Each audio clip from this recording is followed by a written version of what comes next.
Olá, mais uma vez estamos aqui para continuar o nosso estudo da LDB. Pois é, né? Você deve estar pensando, mas meu Deus, que lei grande! Pois é, gente, que lei grande! É assim mesmo, né? A gente tem que saber, a gente tem que conhecer. E aí, hoje, a gente está agora na nossa quinta parte da LDB para continuar esse estudo e para a gente ficar, cada vez melhor, sabendo exatamente do que a lei fala, as suas nuances, as suas pegadinhas, as suas possibilidades, aquilo que ela obriga, aquilo que ela permite, aquilo que ela oferece como possibilidade, né? Então, vamos lá. Agora, nós vamos começar a discutir um pouquinho as características de algumas modalidades de ensino. Preste atenção. Uma coisa é, a gente já discutiu essa nomenclatura, mas eu vou recuperar aqui com vocês. A educação nacional está organizada em 2 níveis, verdade? Qual é o primeiro nível? Educação básica. E o segundo nível? Educação superior. A educação básica é formada por etapas. Que etapas são essas? Primeira etapa da educação básica, educação infantil. Segunda etapa, ensino fundamental. Terceira etapa, ensino médio. Ok. Lembra sempre o seguinte, se não é nível, se não é etapa, sabe o que é? Modalidade. Então, a gente tem várias modalidades. E a gente vai ver aqui algumas características das principais modalidades que a gente precisa conhecer. Ok? Então, vamos lá. A gente tem algumas modalidades que eu estou colocando aqui para vocês. Educação de jovens e adultos, tá? Então, na lei, a gente tem o artigo 37 e o artigo 38. Artigo ficou horrível, né? Desculpa, gente. É artigo 37 e artigo 38, falando dessa questão da educação de jovens e adultos. Então, vamos lá. A educação de jovens e adultos, que a gente conhece como EJA, ela apresenta para a gente uma possibilidade de ser oferecida através de cursos e de exames, tá? Então, você tem cursos de educação de jovens e adultos que acontecem e existem cursos que são destinados a esse público e que acontecem em lugares que não são exatamente instituições de ensino. Então, por exemplo, hoje a gente tem essas aulas que acontecem na televisão. Eu nunca lembro o nome, mas que se chamavam telecurso, e eu acho que ainda continua com esse nome, tem um outro nome, mas eu nunca lembro, gente, desculpa, mas você vai lembrar melhor do que eu. Mas são essas aulas televisionadas. Então, ele faz esse curso. Mas e aí? Como é que ele consegue a certificação? Como é? O canal de TV vai dar certificação? Não vai dar certificação. Então, é preciso que exista um exame para fazer esta certificação. Então, existe essa previsão de acontecerem cursos e exames. Mas essas duas situações, elas requerem idade mínima. A idade mínima está muito relacionada ao fazer o exame, tá? Então, por exemplo, para que você tenha a certificação no ensino fundamental, você precisa fazer um exame e obter, então, o certificado. Mas você só pode fazer isso se você tiver 15 anos ou mais, a partir de 15 anos. Abaixo de 15 anos, você não tem direito a fazer curso e exame, você está fora dessa ideia da educação de jovens e adultos, ok? Então, é o seguinte, você tem 17 anos, assistiu lá pela televisão, fez umas aulas pela televisão, ou fez uma aula na igreja que dava lá um curso, mas são instituições que não tem como te dar a certificação. Esse exame, ele tem que ser ofertado pela Secretaria Estadual de Educação. Você vai ter que se dirigir à Secretaria Estadual de Educação para ver onde, quando e como é que você faz isso, tá? Mas o único critério que vai ser exigido de você é a idade. Se você tem 17 anos, você vai lá e faz a prova. Se você for aprovado nessa prova, mesmo que você não tenha frequência numa instituição específica regularizada, se você for aprovado na prova, você tem a certificação de ensino fundamental, ok? Continuando esse olhar, se você quer fazer a mesma coisa em relação ao ensino médio, você tem que ter um mínimo de 18 anos. Até um tempo atrás, essa prova era o Enem. O Enem dava essa certificação, agora não dá mais. Então, essa prova, a partir de agora, tem que ser feita também pela Secretaria de Estado, uma prova específica para estas situações. Então, é a mesma coisa. Lógico que para fazer a prova do ensino médio, você tem que ter a certificação anterior do ensino fundamental, né, gente? Mas vamos lá, você fez o ensino fundamental, tem a certificação e, por alguma razão, o sujeito parou de estudar. E aí, aos 30 anos, ele começa a assistir aulas pela televisão, ele começa a pegar livros e estudar, ele vai num curso que a igreja dá, ou uma associação de moradores, mas que não tem condição de dar certificação. Então, ele vai aprender ali e a certificação vai ser dada pelo exame. A única condição para o ensino médio, fora a certificação anterior, né? Mas a condição etária é, no mínimo, 18 anos. Ou seja, antes de 18 anos, você também não tem direito a esse exame, porque você não está qualificado ou enquadrado na condição de educação de jovens e adultos. E por que isso? Porque EJA é uma modalidade destinada àqueles que não tiveram acesso ou continuidade de estudos no ensino fundamental e médio na idade própria. Então, até antes de 14 anos, até antes de 15, você está na idade própria do ensino fundamental. Então, você não é EJA. Você não tem essa modalidade. Até antes de 18, você está na idade ideal do ensino médio. Então, você também não tem condição de solicitar nada a título de EJA, ok? Lembra sempre uma coisa. Muita gente acha que EJA só existe privado. Não. Você pode ter EJA privado e pode ter EJA público. E a mesma coisa muita gente achar que só tem EJA noturno. Não. Você pode ter EJA diurno, vespertino, noturno, não tem problema. É interesse da lei que a educação de jovens e adulto esteja associada a uma qualificação profissional. Há interesse da lei a respeito disso, mas não há obrigatoriedade, ok? Outra modalidade, que é a educação profissional, artigos 39 a 42, vão falando de educação profissional. Então, a educação profissional, ela tem que proporcionar aos alunos aptidões para a vida produtiva. Tem que ter uma articulação com o ensino regular ou mesmo independe de escolaridade. Então, essa educação profissional, você tem que pensar em qualificar o sujeito para algumas questões da vida produtiva. Dependendo do curso, você pode ter articulação, exigir uma certa formação anterior ou não, dependendo do que você estiver falando, ok? Vamos falar agora um pouco mais profundamente de uma outra modalidade que é extremamente importante para quem faz concursos, tá? Que é a modalidade da educação especial. A educação especial, ela está sempre presente nos concursos, questões sobre ela estão sempre sendo colocadas na perspectiva da legislação e na perspectiva da teoria pedagógica, da filosofia da educação. Aqui a gente está olhando pelo viés da lei, tá? Então, uma coisa que eu já quero chamar a atenção é que a lei fala de educação especial. Muito possivelmente, você aí já ouviu falar em educação inclusiva, não é verdade? É verdade. Educação inclusiva é uma proposta que se articula com a educação especial, mas é uma proposta que está no ramo da filosofia, da prática pedagógica, tá bom? Ela também se apoia na ideia da educação especial, que é o que a lei diz. Então, vamos prestar atenção em relação à educação especial, quais são os critérios que são colocados aqui na lei para a gente. Então, vamos lá. É uma modalidade oferecida. E aí eu vou começar a marcar para vocês, preferencialmente na rede regular de ensino para educandos com deficiência, transtornos globais de desenvolvimento, altas habilidades ou superdotação. Então, vamos lá. Primeira coisa, se é preferencialmente, a lei está dando uma possibilidade de que isso não aconteça na rede regular de ensino.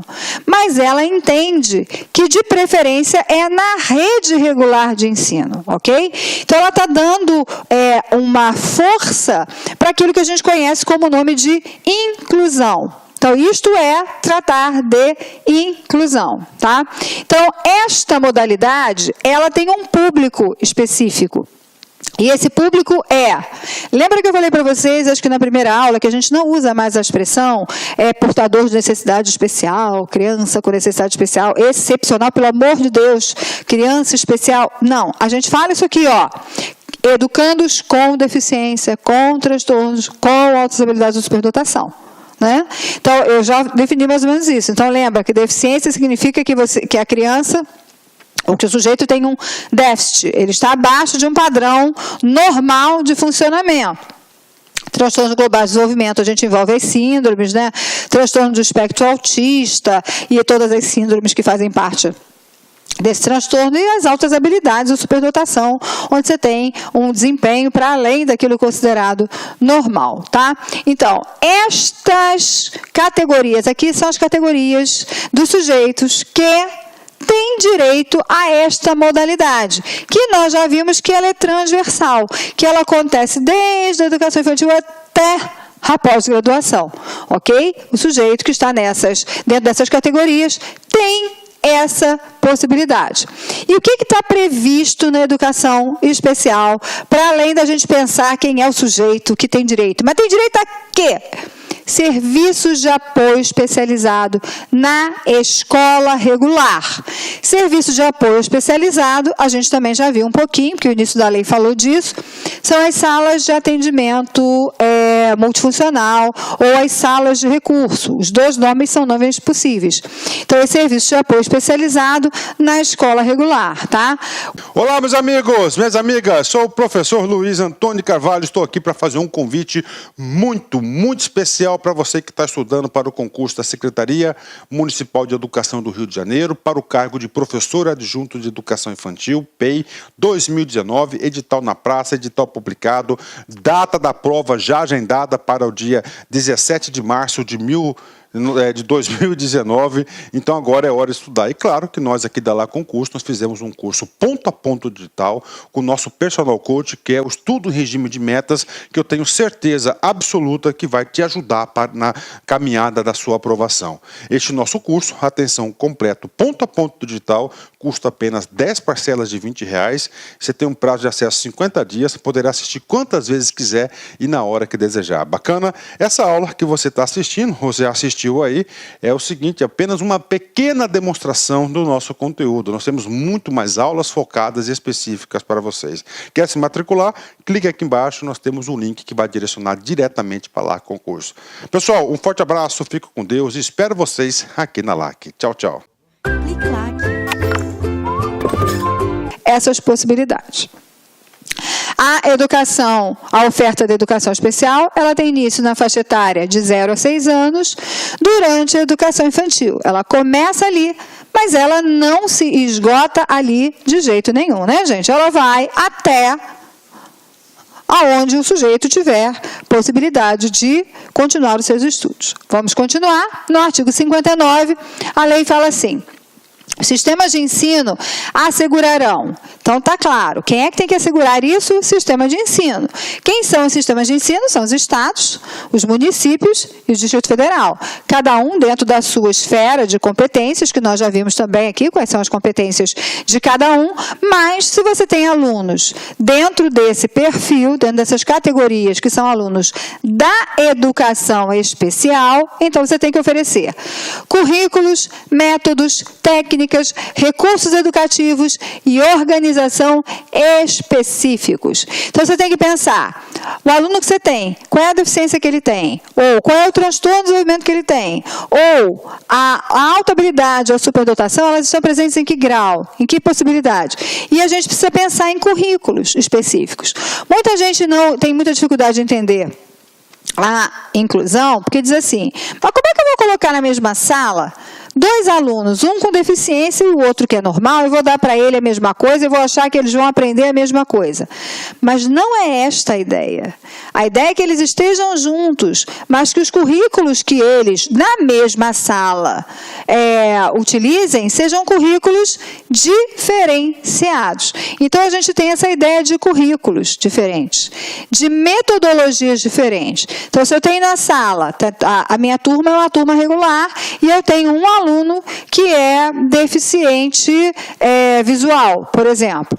Eu vou trabalhar com ele com metodologias e com técnicas diferentes. Como é que esse menino que é deficiente visual vai aprender, por exemplo, geometria? Eu vou ter que utilizar métodos diferentes, técnicas diferentes, vou ter que utilizar recursos educativos diferentes.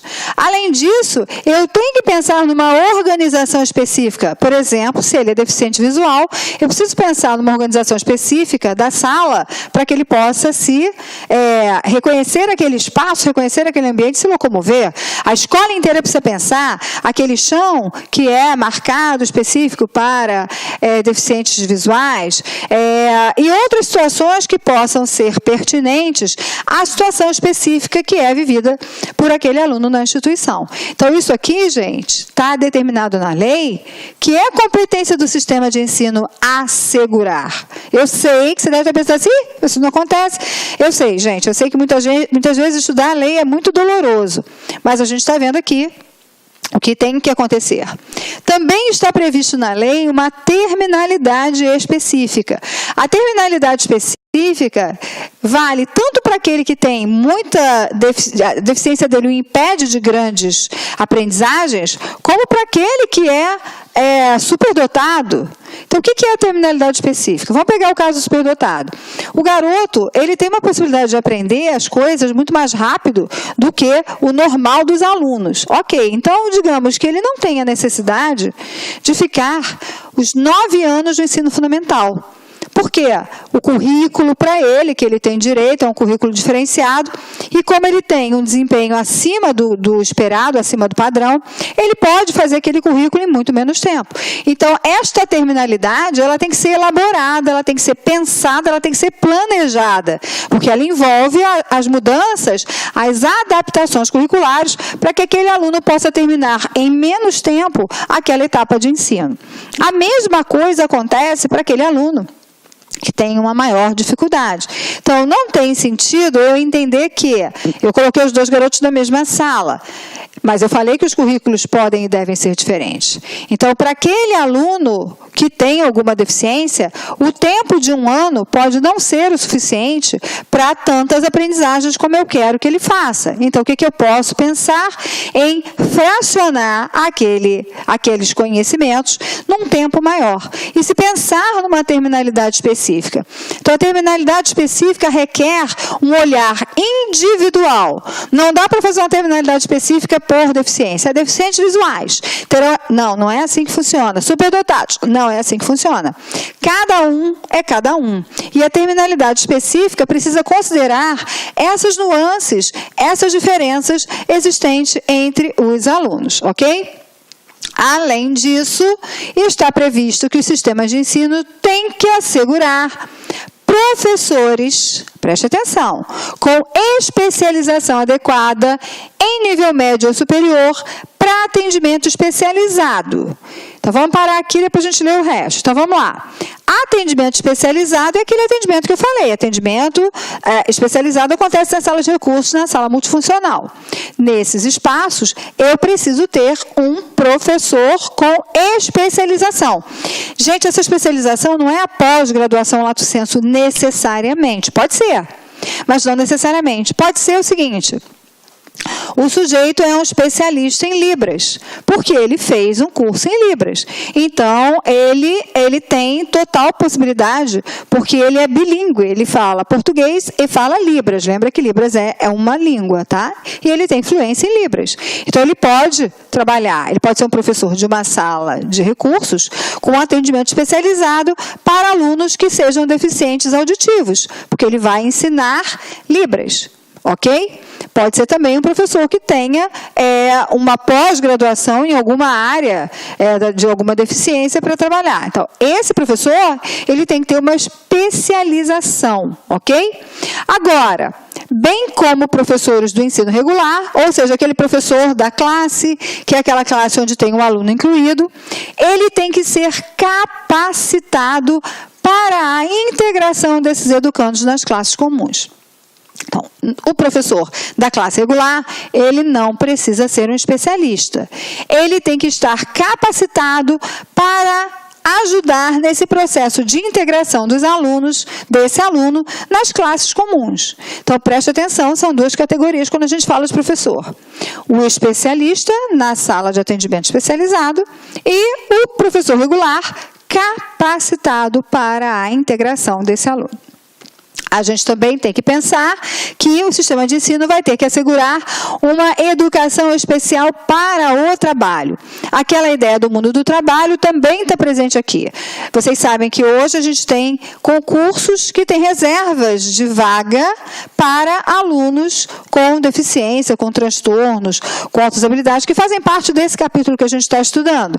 Então, a gente precisa pensar na educação especial para o mundo do trabalho, tanto para esse quanto para aquele que não tem condição de concorrer a nenhum concurso. A gente sabe que existem algumas deficiências que não dão ao sujeito possibilidade de concorrer com um concurso público. Mas ele pode entrar no mundo produtivo, no mundo do trabalho, com outras atividades. Então, existem oficinas, por exemplo, para que o sujeito aprenda a fazer pão, a montar bijuteria, a bordar, ou tantas outras atividades que podem dar um sentido de trabalho e que estão previstas na legislação para atender também o público da educação especial.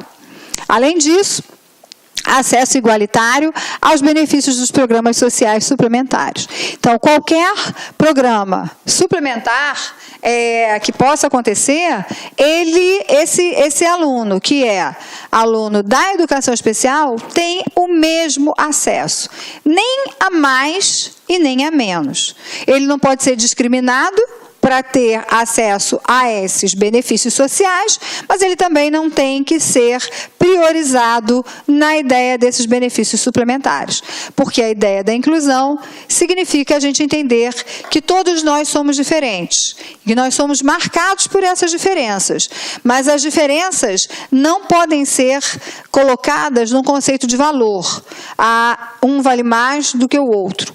Isso não. Então, nesse sentido, a lei vem trabalhando com essa ideia de acesso igualitário aos benefícios dos programas sociais suplementares. Só um minutinho.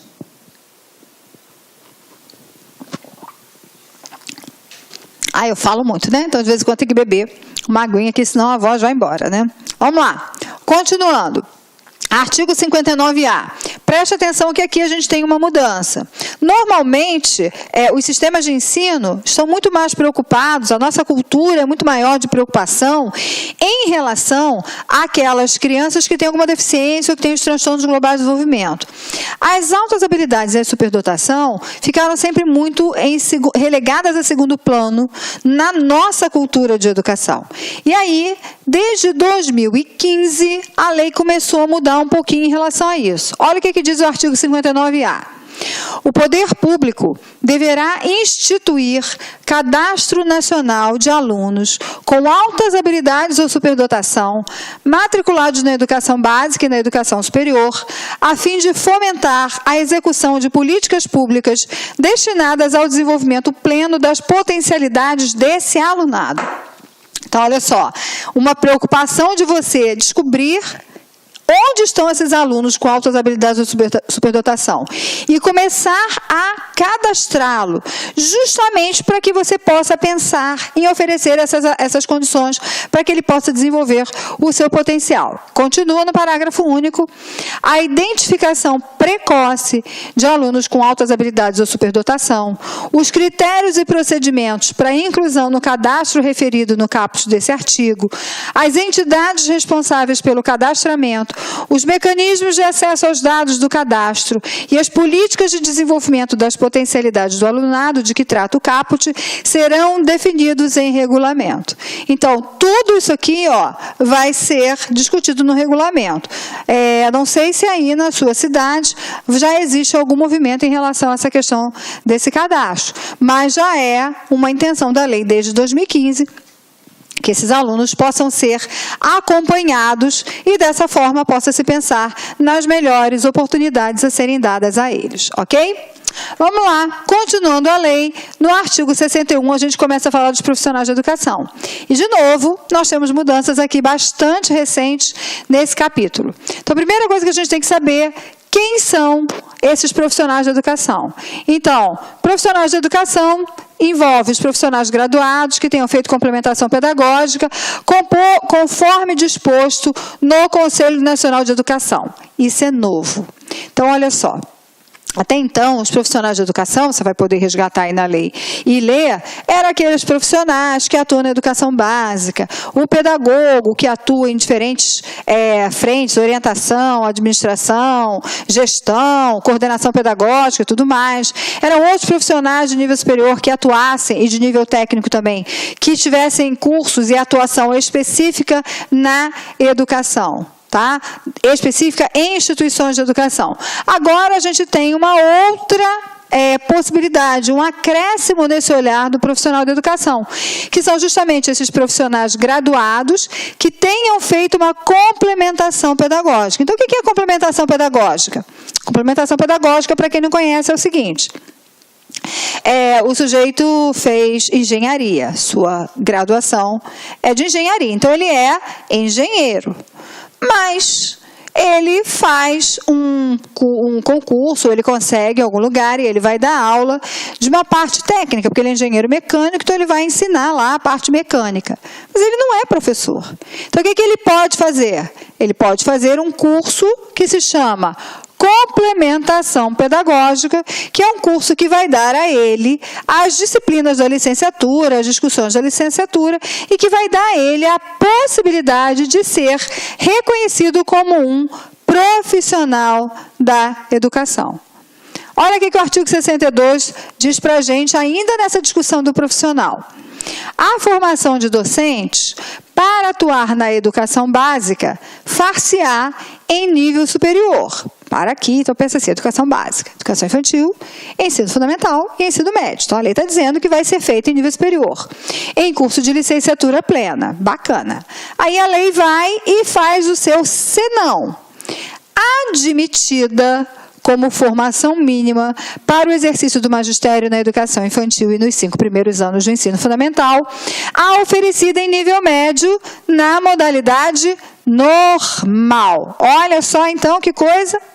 Embora a lei comece dizendo que tem que ser em nível superior em cursos de licenciatura plena, ela ainda admite como formação mínima para educação infantil e para os 5 anos do ensino fundamental, aquela da modalidade normal, que é nível médio técnico. Então, olha só, muita gente me pergunta, saiu o concurso para o município X ou para o estado X, mas eles estão exigindo que o professor tenha pedagogia para atuar na educação infantil. Eles podem? Claro que eles podem, porque a lei começa dizendo que vai ser feito em nível superior. Ela ainda admite o nível médio. Então, se o sistema de ensino quiser, ele pode dar a possibilidade para o professor só com formação em nível médio, para entrar, para dar aula, para fazer concurso, é uma possibilidade. Mas, se o município quiser exigir que esse profissional tenha nível superior, também é possível, ok? Continuando. Os currículos de formação de docentes terão por referência a Base Nacional Comum Curricular, a alteração de 2017. Deixa eu voltar aqui que eu esqueci de falar. O que mudou aqui? Não mudou grande coisa não, o sentido já era o mesmo. O que muda é que ele coloca aqui 5 primeiros anos de ensino fundamental e a letra da lei era diferente, tá? Falava somente nos anos de ensino fundamental, ele só clareou, mas o sentido mantém o mesmo. O que muda é aqui, ó. Então, está se dizendo que os currículos de formação dos docentes vão ter por referência a Base Nacional Comum Curricular. Isso é agora, de 2016, tem lá a sua lei específica para dizer que é formação de docentes, Base Nacional Comum Curricular também determina agora, a partir de 2017, que tipo de formação é essa que vai dar conta do docente. Falando agora de recursos financeiros. Em recursos financeiros, o que nos interessa muito para efeitos de concurso é o artigo 69, que vai dizer dos percentuais de aplicação de recursos na educação pública, tá? Então, a lei vai dizer o seguinte, ó, artigo 69. A União aplicará anualmente nunca menos de 18, e os estados, o Distrito Federal e os municípios, 25%, ou o que consta nas respectivas constituições ou leis orgânicas, da receita resultante de impostos, compreendidas as transferências constitucionais, na manutenção e desenvolvimento do ensino público. Então, olha só, os percentuais de aplicação de verba na educação, na manutenção e desenvolvimento do ensino público. Preste atenção que isso é o público. Então, assim, de toda essa receita resultante de impostos, das transferências e tudo mais, a União tem que aplicar, no mínimo, 18% em educação. É um bom percentual, tá, gente? Municípios, estados e o Distrito Federal têm um percentual ainda maior, que é de 25% no mínimo.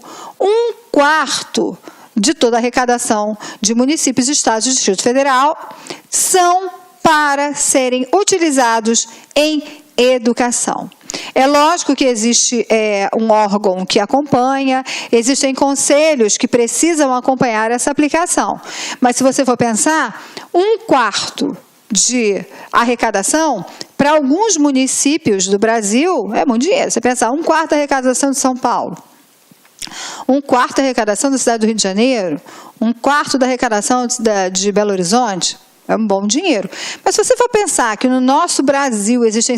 Olá, meus amigos, minhas amigas, sou o professor Luiz Antônio Carvalho, estou aqui para fazer um convite muito especial para você que está estudando para o concurso da Secretaria Municipal de Educação do Rio de Janeiro, para o cargo de professor adjunto de Educação Infantil, PEI, 2019, edital na praça, edital publicado, data da prova já agendada para o dia 17 de março de 2019, então agora é hora de estudar. E claro que nós aqui da Lá Concurso, nós fizemos um curso ponto a ponto digital com o nosso personal coach, que é o estudo em regime de metas, que eu tenho certeza absoluta que vai te ajudar na caminhada da sua aprovação. Este nosso curso, atenção, completo, ponto a ponto digital, custa apenas 10 parcelas de R$20, você tem um prazo de acesso 50 dias, poderá assistir quantas vezes quiser e na hora que desejar. Bacana? Essa aula que você está assistindo, você assistiu aí, é o seguinte, apenas uma pequena demonstração do nosso conteúdo. Nós temos muito mais aulas focadas e específicas para vocês. Quer se matricular? Clique aqui embaixo, nós temos um link que vai direcionar diretamente para Lá Concurso. Pessoal, um forte abraço, fico com Deus e espero vocês aqui na LAC. Tchau, tchau. Da educação. A União, no prazo de 1 ano a partir da publicação desta lei, encaminhará ao Congresso Nacional o Plano Nacional de Educação, com diretrizes e metas para os 10 anos seguintes, em sintonia com a Declaração Mundial sobre Educação para Todos. Ou seja, 96... 1 ano para preparar o Plano Nacional de Educação.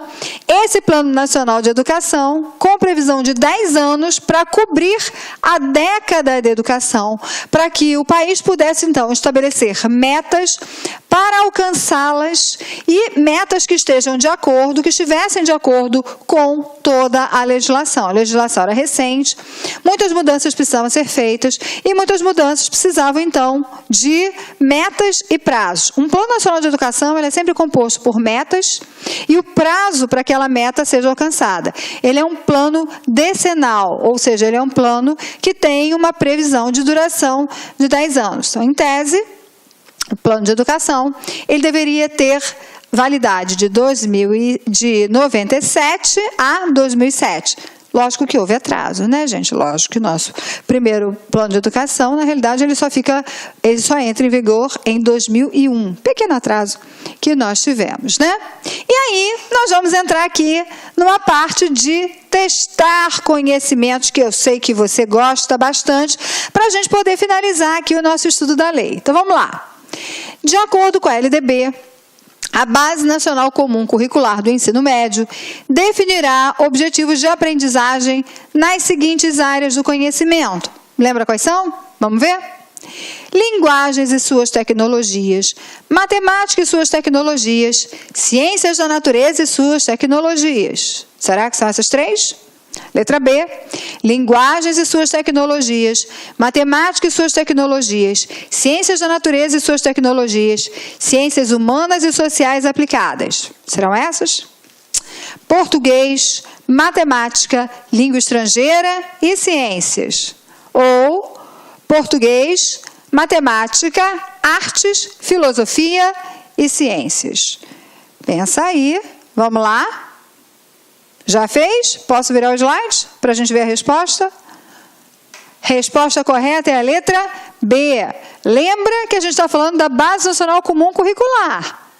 Talvez você tenha confundido com o itinerário formativo. Não confunde o itinerário formativo entre aquela questão técnica. Então, a gente está falando da Base Nacional Comum Curricular. A letra A oferece apenas 3 possibilidades, e na realidade são 4, faltou uma. A letra C e a letra D veio falando das disciplinas, que não é a grande questão. A gente está falando de áreas do conhecimento. Então, a correta é a letra B. Linguagens e suas tecnologias, matemática e suas tecnologias, ciências da natureza e suas tecnologias, ciências humanas e sociais aplicadas. Ok? Vamos para a próxima questão, então. Segunda questão. Muitas mudanças ocorreram na organização do ensino médio, segundo a LDB. Marque a única alternativa incorreta. Preste atenção que a gente vai marcar a única incorreta. Então, pensa lá. Letra A. A Base Nacional Comum Curricular incluirá obrigatoriamente estudos e práticas de educação física, arte, sociologia e filosofia. Certo ou errado? O ensino da língua portuguesa e da matemática será obrigatório nos 3 anos do ensino médio. Certo ou errado? Os currículos do ensino médio incluirão obrigatoriamente o estudo da língua inglesa e poderão ofertar outras línguas estrangeiras em caráter optativo, preferencialmente o espanhol. Certo ou errado? Letra D. A carga horária destinada ao cumprimento da Base Nacional Comum Curricular não poderá ser superior a 1.800 horas do total da carga horária do ensino médio. Certo ou errado? E cada aluno terá a oportunidade de escolher apenas um itinerário formativo ao longo de sua vida acadêmica. E aí, certo ou errado? Posso marcar? Posso virar? Vamos lá? E a resposta correta, ou seja, a opção que se enquadra como única alternativa incorreta, é a opção E. O que está errado aqui, gente? Cada aluno só pode escolher um itinerário? Não, lembra? Ele tem direito de escolher um e mais um itinerário formativo. Então, esta é a opção errada. Todas as outras opções estão exatamente do jeito que a lei traz. Completamente corretas, ok? Vamos lá? Mais uma questão. A educação profissional técnica de ensino médio será desenvolvida nas seguintes formas. Lembra? Técnica de ensino médio. A. Articulada com o ensino médio, subsequente para quem já terminou o ensino médio. B. Articulada com o ensino médio. C. Subsequente para quem está no último ano do ensino médio. D. Posterior à formação geral. Ou E. Articulada com o ensino médio ou isolada sem a formação geral. E aí, qual é a forma correta? Qual é a opção que é a mais próxima de responder essa questão de uma forma ideal? Vamos lá? Opção correta é a opção A. Preste atenção, a educação será desenvolvida nas seguintes formas. Tem 2 formas. Uma é articulada e a outra é a subsequente. A gente sabe que a articulada se subdivide. Lembrem que você tem a articulada integrada e a articulada concomitante. Mas a questão não foi sobre isso. A questão foi as formas de ser oferecida a educação profissional técnica de ensino médio. E, portanto, ela pode ser articulada com o ensino médio ou subsequente ao ensino médio. Tudo isso a gente já discutiu, né? Vamos lá. Próxima questão. O currículo do ensino médio será composto pela Base Nacional Comum Curricular e por itinerários formativos, a saber, A. linguagens e suas tecnologias, matemática e suas tecnologias, ciências da natureza e suas tecnologias, formação técnica e profissional. B, linguagens e suas tecnologias, matemática e suas tecnologias, ciências da natureza e suas tecnologias, ciências humanas e sociais aplicadas, formação técnica e profissional. C, matemática e suas tecnologias, ciências da natureza e suas tecnologias, formação técnica e profissional. E letra D, formação técnica e profissional, matemática e suas tecnologias, linguagens e suas tecnologias. Gente, eu dei a dica ainda agora, olha só. Garanto que vocês vão acertar. Quer ver? Vamos lá? Já fizeram? E a resposta correta é a letra B. Lembra que quando a gente fala de itinerários formativos, a gente fala de 5. Vamos lá, ó. Linguagem e suas tecnologias. 1. Matemática e suas tecnologias. 2. Ciências da natureza e suas tecnologias. 3. Ciências humanas e sociais aplicadas. 4. Formação técnica e profissional. 5. Então, aqui os 5 itinerários formativos, que a gente não pode esquecer nunca quais são. Ok? Vamos lá? Mais uma questão.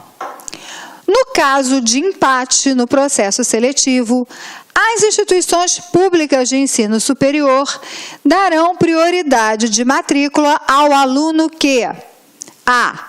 comprove ter renda familiar inferior a 20 salários mínimos ou ao de menor renda familiar. B. tiver menor renda familiar e que trabalhe. C. comprove ter renda familiar inferior a 10 salários mínimos ou ao de menor renda familiar. D. for mais velho. E. for mais velho e comprove ter renda familiar inferior a 10 salários mínimos. E aí, qual é a resposta? Já marcou a sua opção? Vamos ver? Exatamente, letra C, conversei disso com vocês. Comprove ter renda familiar inferior a 10 salários mínimos ou ao de menor renda familiar. Lembra que as questões etárias não entram. E lembra que a ideia é sempre 10 salários. Se não tiver 10, a gente vai ver qual dos dois tem a renda familiar menor. E esse é o que será contemplado com a vaga na universidade. Ok? E é isso, gente. Terminamos aqui o nosso estudo da LDB. Vimos muitas coisas, foram várias partes de aula, né, para a gente poder dar conta da LDB, e tendo sempre em vista que nós pegamos aqui aqueles aspectos principais, aquelas questões que estão mais presentes nas questões dos concursos, ok? Eu vou recomendar de novo, baixa a legislação. Lembra que toda hora ela muda, então de vez em quando você dá uma olhada, tá? Para ver se não houve nenhuma alteração. Baixa a legislação, estuda, recupera essas aulas todas e vai acompanhando junto com a lei e vai entendendo o que a lei vai trazendo, ok? Vai refazendo esses exercícios para você poder cada vez mais sedimentar os conhecimentos que você teve até aqui. Eu espero que você tenha gostado, eu espero que você tenha entendido, eu espero ter contribuído na sua formação e na sua preparação para o concurso, que são coisas tão importantes, cada vez mais importantes para a nossa vida. Então, é sempre um prazer estar aqui com vocês. Manda avaliação, diz o que você achou agora do curso total. O curso deu para você entender a lei, deu para você clarear como a educação nacional está organizada. Você tem outros questionamentos, você tem outras solicitações a serem feitas. Vai mantendo contato com a gente gosta de ouvir a sua opinião, ok? Muito obrigada por estar aqui comigo, muito obrigada por assistir essas aulas. E eu deixo para vocês um grande abraço e... Olá, meus amigos, minhas amigas, sou o professor Luiz Antônio Carvalho, estou aqui para fazer um convite muito especial para você que está estudando para o concurso da Secretaria Municipal de Educação do Rio de Janeiro, para o cargo de professor adjunto de Educação Infantil, PEI 2019, edital na praça, edital publicado, data da prova já agendada para o dia 17 de março de de 2019, então agora é hora de estudar. E claro que nós aqui da La Concurso, nós fizemos um curso ponto a ponto digital com o nosso personal coach, que é o estudo em regime de metas, que eu tenho certeza absoluta que vai te ajudar na caminhada da sua aprovação. Este nosso curso, atenção, completo, ponto a ponto digital, custa apenas 10 parcelas de R$20. Você tem um prazo de acesso 50 dias, poderá assistir quantas vezes quiser e na hora que desejar. Bacana? Essa aula que você está assistindo, você assistiu aí, é o seguinte, apenas uma pequena demonstração do nosso conteúdo. Nós temos muito mais aulas focadas e específicas para vocês. Quer se matricular? Clique aqui embaixo, nós temos um link que vai direcionar diretamente para lá concurso. Pessoal, um forte abraço, fico com Deus e espero vocês aqui na LAC. Tchau, tchau.